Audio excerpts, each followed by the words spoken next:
Middle east एक ऐसा reason जहां से दुनिया का मेजर ऑयल और गैस आता है, और काफी दिनों से इसी रीजन में टेंशन चल रही है।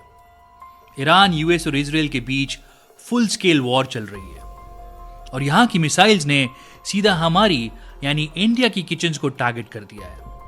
मतलब अब हमारे घर का खाना ग्लोबल पॉलिटिक्स डिसाइड कर रही है। लेकिन ये हुआ क्यों? रीजन है स्ट्रेट ऑफ हॉर्मुज। ये पर्शियन गल्फ में एक बहुत नैरो चैनल है। दुनिया का लगभग 20% ऑयल और बहुत सारा एलपीजी यहीं से गुजरता है। इंडिया के लिए तो ये लाइफ लाइन है। हमारा 60 to 67% एलपीजी इंपोर्ट होता है, और उसमें से 90% शिप्स एग्जैक्टली इस हॉर्मुज से होकर आते हैं।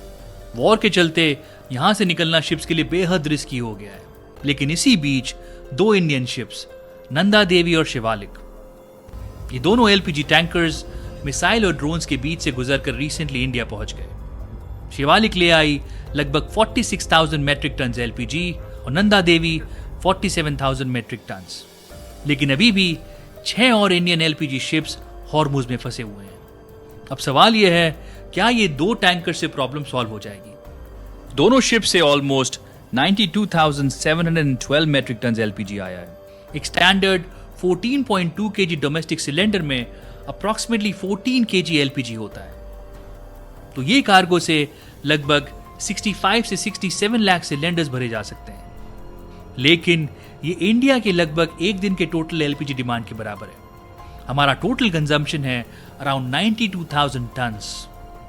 तो ये सिर्फ एक शॉर्ट टर्म रिलीफ है। ये 2 शिप्स सिर्फ 1 या 2 दिन का बैकअप है, और शिप्स अभी स्टक हैं। हॉर्मुज रिस्की है। अगर वॉर कंटिन्यू हुआ तो अगले सप्लाईज डिले हो सकते हैं।